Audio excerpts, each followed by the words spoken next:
कहानी शुरू होती है और हम फिल्म के मेन कैरेक्टर अनीता नीडी को देखते हैं, जो कि एक पागल खाने के अंदर मौजूद होती है। नीडी का बिहेवियर बिल्कुल नॉर्मल नहीं होता, वो बहुत एग्रेसिव होती है। इसी पागल खाने की एक नर्स नीडी के पास आती है और उसे खाना खाने का कहती है, लेकिन जवाब में नीडी उस नर्स को मारना शुरू कर देती है और उसके मुंह पर स्पिट भी करती है, यानी कि उसके मुंह पर थूकती है, और नीडी को सजा के तौर पर एक अंधेरे वाले ऊंचे कमरे में बंद कर दिया जाता है। यहाँ पर अनीता नीडी अपने पास्ट के बारे में सोच रही होती है। उसे अपनी पिछली तमाम लाइफ याद आती है। वो अपनी बेस्ट फ्रेंड जेनिफर के बारे में भी सोचती है। जेनिफर और नीडी बहुत अच्छे दोस्त होते हैं। अब कहानी पास्ट में चली जाती है और यहाँ पर हम एक गांव डेविल्स केटल को देखते हैं, और ये दोनों इसी गांव से बिलोंग करती हैं। बेसिकली इस शहर का नाम एक झरने की वजह से पड़ा था। इस झरने का गिरने वाला तमाम पानी एक होल के अंदर चला जाया करता था, और किसी को आज तक मालूम नहीं हुआ था कि इस होल में जाने वाला पानी आखिरकार जाता कहाँ है। इसी मकसद के लिए बहुत से साइंटिस्ट, रिसर्चर्स और कॉमन लोग भी इसको मालूम करने की कोशिश करते हैं, लेकिन सब नाकाम रहते हैं। अब हम अपनी मेन स्टोरी की तरफ वापस आ जाते हैं। जेनिफर अपने कॉलेज की बहुत मशहूर, खूबसूरत, पॉपुलर और नाइस लड़की मानी जाती है, जबकि दूसरी तरफ अनीता नीडी अपनी बेस्ट फ्रेंड से बिल्कुल अलग होती है। ये दोनों आपस में बेस्ट फ्रेंड तो हैं, लेकिन बाय नेचर या ट्रेड्स के मुताबिक ये दोनों एक दूसरे से बिल्कुल अलग हैं। जेनिफर तो बहुत फेमस है, लेकिन नीडी काफी शाय और बिल्कुल भी फेमस नहीं होता, ना ही जेनिफर की तरह खूबसूरत। नीडी का एक बॉयफ्रेंड भी होता है जिसका नाम चिप है, लेकिन नीडी अपने बॉयफ्रेंड से ज्यादा अपनी फ्रेंड जेनिफर को फोकियत देती है, जिसकी मिसाल ये है कि जब जेनिफर नीडी को कहती है कि रात को हम एक लोकल बार में चलेंगे, वहाँ पर एक बैंड परफॉर्म करने वाला है, हमें बहुत मजा आने वाला है, तो नीडी जेनिफर को वैल्यू देती है, ना कि अपने बॉयफ्रेंड को, और अब वो उस बार में चले जाते हैं। इस पार्टी में जेनिफर एक बैंड परफॉर्मर निकोलाई की तरफ अट्रैक्ट हो जाती है। वो उसे पसंद करने लगती है और वो उसे ड्रिंक की भी ऑफर कर। जब जेनिफर निकोलाई के लिए ड्रिंक लेने के लिए जाती है, तो निकोलाई अपने किसी दोस्त से जेनिफर के मुतालिक कुछ बातें करता है, जिनको नीडी सुन लेती है, और नीडी को उसकी की गई बातें बिल्कुल पसंद नहीं आती। नीडी ये बातें जेनिफर को बताती है, लेकिन जेनिफर उनको नजरअंदाज कर देती है और कहती है कि इग्नोर इट। अब बैंड की परफॉर्मेंस शुरू हो जाती है, लेकिन उसी वक्त शॉर्ट सर्किट होने की वजह से इस हॉल में आग लग जाती है, और आहिस्ता आहिस्ता ये आग बहुत ज्यादा फैलने लगती है, और यहाँ पर सब लोग काफी मुश्किल से अपनी जान बचाते हैं। नीडी भी जेनिफर को टॉयलेट की विंडो तोड़कर बाहर की तरफ भाग आती है, और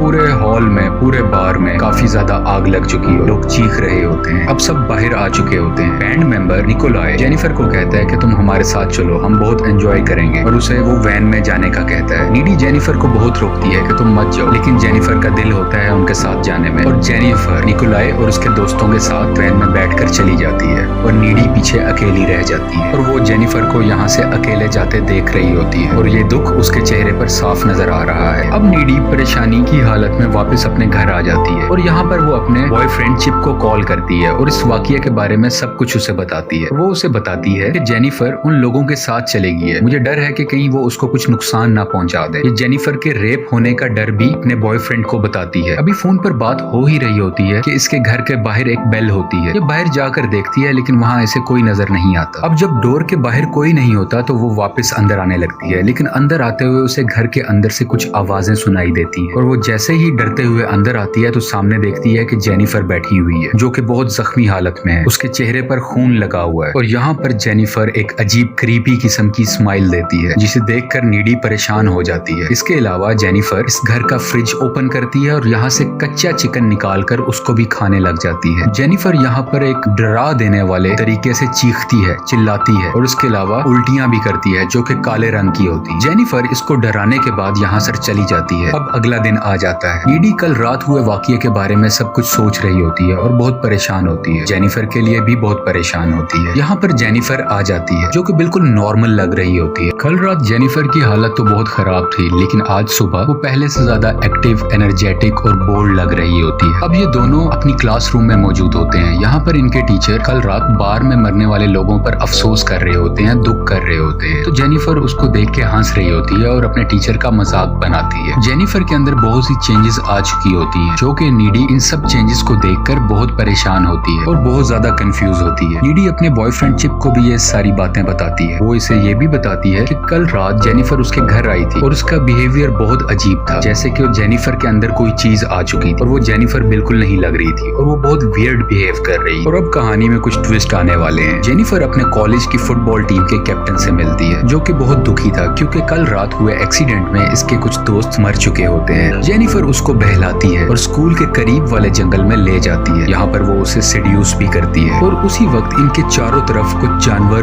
परिंदे इकट्ठे हो जाते हैं जो इनको देखने लगते हैं। यह बहुत अजीब मंजर है और उसी वक्त जेनिफर का चेहरा बदल जाता है। उसके दांत बड़े से हो जाते हैं जैसे कोई ईवल उसके अंदर आ गया हो और वो अपने साथ मौजूद फुटबॉल कैप्टन को मार देती है। मरते हुए ये फुटबॉल कैप्टन चीखा होता है जिस चीख की आवाज कॉलेज के प्रोफेसर ने सुन ली होती है और इस चीख को सुनते हुए कॉलेज के प्रोफेसर उधर आते हैं जहाँ पर वो प्रोफेसर इसकी कटी और फटी हुई लाश को देखते हैं। नीडी और जेनिफर फोन पर बात कर रहे होते हैं। नीडी बहुत दुखी है क्योंकि बहुत कम वक्त में इनके शहर में बहुत सी अमवात हुई हैं, बहुत से लोग मरे हैं, लेकिन जेनिफर उसे कहती है कि तुम चिल करो और मूव ऑन करो। इसके अलावा हम यहाँ पर यह भी देखते हैं कि जेनिफर लाइटर से अपनी जुबान पर आग लगा रही होती है लेकिन उसकी जुबान को जरा भी नुकसान नहीं पहुँचता और जेनिफर नीडी को कहती है कि आई एम गॉड, मैं खुदा हूं। और आहिस्ता आहिस्ता अब 1 महीने का वक्त गुजर चुका है। अब जेनिफर बहुत थकी हुई लगती है, बीमार लगती है, टायर्ड लगती है। अब ये बिल्कुल पहले जैसी एक्टिव और एनर्जेटिक नहीं रही। अब हम देखते हैं कि एक स्टूडेंट जेनिफर को सिनेमा जाने की ऑफर करता है कि हम वहाँ पर बहुत एंजॉय करेंगे, लेकिन जेनिफर उसे इनकार कर देती है और कहती है कि हम रात को मिल सकते हैं। और वो उसे एक ऐसे घर में बुलाती है जिसका कंस्ट्रक्शन का काम हो रहा होता है। अभी वो घर मुकम्मल तौर पर नहीं बना होता। अब रात का वक्त आ जाता है और जब जेनिफर उस लड़के से बात कर रही होती है तो उसकी आंखों का रंग बदलने लगता है। वो लड़का इसकी आंखें देख के डर जाता है कि उसी वक्त जेनिफर उस लड़के को भी मार देती है और इसके जिस्म से उसकी बोटियां निकाल कर खाने लगती है, यानी कि इसके जिस्म को कच्चा खाने लगती है। दूसरी तरफ नीडी अपने दोस्त के साथ होती है, अपने लवर के साथ होती है। उसको जेनिफर के मुतालिक रोने ख्वाब आते हैं, उसे ख्यालात आते हैं कि जैसे जेनिफर किसी मुश्किल में है और वो उसी वक्त अपने घर से भाग के बाहर निकल आती है। वो अभी रोड पे होती है कि सामने से जेनिफर आ जाती है जो खून में लथपथ होती है। इसके अलावा जेनिफर नीडी की कार की विंडशील्ड यानी कि उसके शीशे पर भी जंप करती है। नीडी बहुत डर जाती है, घबरा जाती है। खैर नीडी वहाँ से भागकर अपने घर आ जाती है। जैसे ही नीडी अपने बेड पर सोने जा रही होती है तो वहाँ पे वो जेनिफर को देखती है जो बिल्कुल नॉर्मल हालत में होती है। नीडी बहुत कंफ्यूज हो जाती है। नीडी कुछ नहीं समझ पा रही होती कि ये क्या हो रहा है और वो जेनिफर को कहती है कि तुम यहाँ से चली जाओ, लेकिन जेनिफर कहती है कि तुम परेशान मत हो,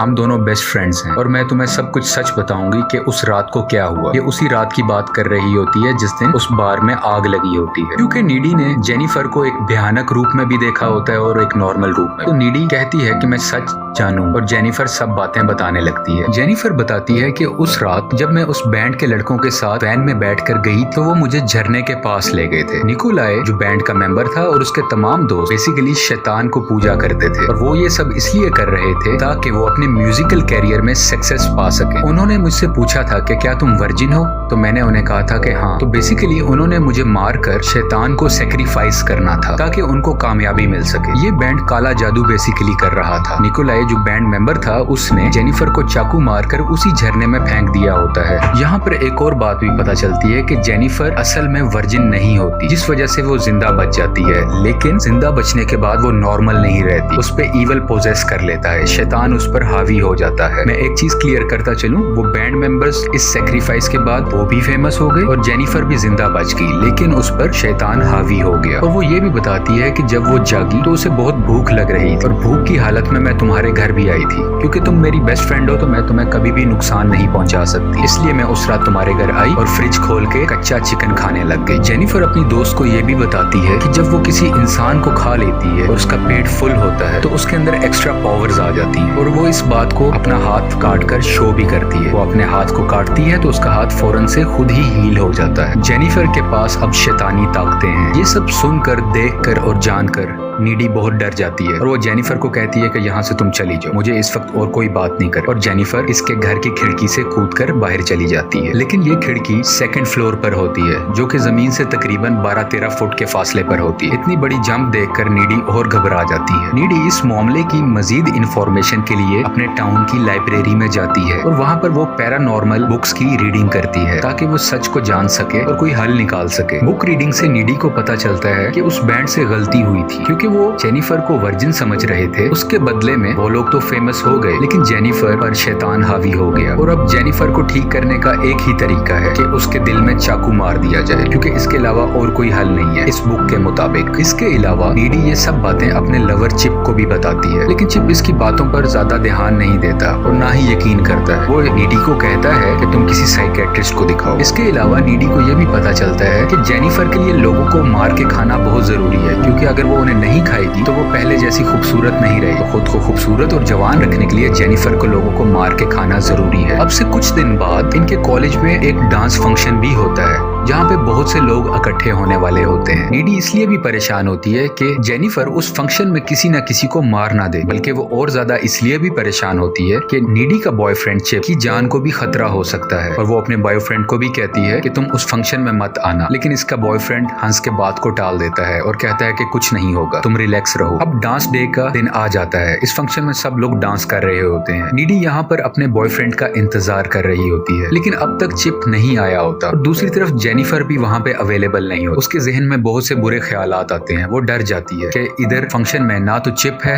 ना ही जेनिफर। और इस परेशानी की हालत में वो उस फंक्शन से भागकर घर की तरफ आती है। नीडी को चिप के घर से पता चलता है कि वो अभी ही कुछ देर पहले वॉक करता हुआ कॉलेज फंक्शन अटेंड करने के लिए गया है। और नीडी भी परेशानी की हालत में उसी तरफ भागना शुरू कर देती है। दूसरी तरफ चिप को रास्ते में जाते हुए दिखाया जा रहा होता है, जहाँ पर जेनिफर इससे मिलती है। और जेनिफर चिप को गुमराह करती है कि नीडी का किसी और के साथ अफेयर था और यही वजह है कि वो तुम्हें ज्यादा इंपॉर्टेंस नहीं देती। और इनके दरमियान और भी बहुत सी बातें होती रहती हैं। बातों बातों के दरमियान ये इसे एक खंडर की तरफ ले जाती है। जेनिफर का हमेशा से तरीका रहा होता है कि पहले वो किसी को सिड्यूस करती है और फिर उसे मार देती है। जेनिफर चिप के करीब जा ही रही होती है कि चिप उसे रोक देता है, क्योंकि वो नीडी से प्यार करता है और वो नहीं चाहता कि कोई और लड़की उसके करीब आए। इस चीज को देखते हुए जेनिफर को बहुत गुस्सा आ जाता है और वो गुस्से में चिप पर अटैक कर देती है, उस पर हमला कर देती है। जेनिफर का ये रूप बिल्कुल शैतानी है। दूसरी तरफ हम देखते हैं कि नीडी इन दोनों की तलाश में भी वहां पहुंच जाती है। नीडी देखती है कि जेनिफर उसके लवर के गले पर काट रही होती है, उसको मारने की कोशिश कर रही होती है और ये बिल्कुल खून से भरी होती है। लेकिन नीडी भी उधर कूद जाती है और अपने लवर को बचाने की कोशिश करती है।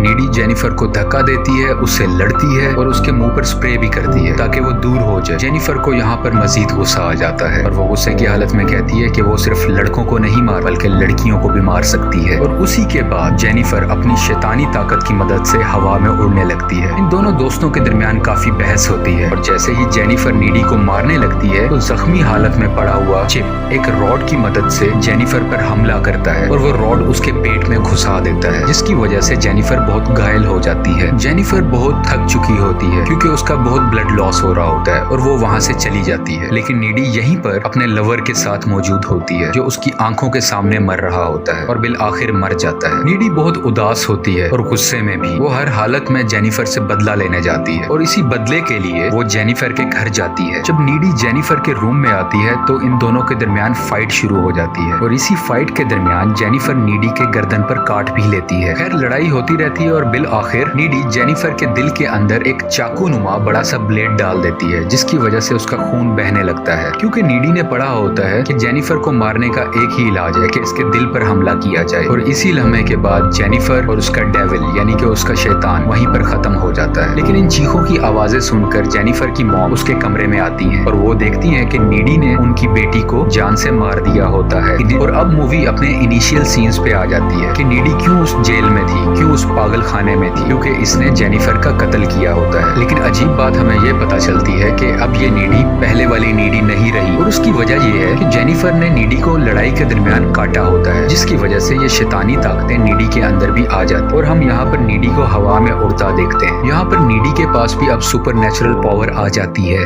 और इसी वजह से वो बहुत ज्यादा एग्रेसिव होती है, जबकि पहले नीडी ऐसी नेचर की नहीं थी। यहाँ पर ये इस काल कोठरी के अंदर बंद होती है, लेकिन नीडी अपनी शैतानी ताकतों का इस्तेमाल करते हुए यहाँ से उड़ जाती है और खिड़की से बाहर निकलकर बाहर चली जाती है, यानी कि इस जेल से भाग जाती है। जेल से भागकर ये उसी झरने के पास जाती है और इसे वही चाकू मिलता है जो निकोलाई ने जेनिफर को शैतानी ताकतें हासिल करने के लिए मारा होता है। नीडी उस चाकू को उठा लेती है और एक कार से लिफ्ट लेते हुए वहीं पर जाती है जहाँ पर वो बैंड होता है, जहाँ पर वो बैंड अपना कॉन्सर्ट कर रहा होता है। हम इस बैंड को भी देखते हैं जो अपना कॉन्सर्ट खत्म करने के बाद अपने रूम में बैठकर अय्याशी कर रहे होते हैं, जैसे कि ड्रग्स इस्तेमाल करना। और उसी वक्त वहाँ पर कोई आता है और इन सब मेंबर्स को मार देता है बहुत ब्रूटल तरीके से। इस वक्त तक ये नहीं दिखाया जाता कि ये कत्ल किसने किए, इन म्यूजिकल बैंड मेंबर्स को किसने मारा। लेकिन आगे चल के हम देखते हैं कि सीसीटीवी फुटेज में इनके रूम से और कोई नहीं निकल रहा होता बल्कि नीडी ही आ रही होती है, यानी कि ये तमाम कत्ल नीडी ने किए होते हैं। और इसका मतलब बिल्कुल बिल्कुल क्लियर है, नीडी ने उन म्यूजिकल बैंड वालों को मार दिया जो कि वो डिजर्व करते थे, क्योंकि उनकी वजह से ये सब कुछ हुआ था। उसका लवर मरा था,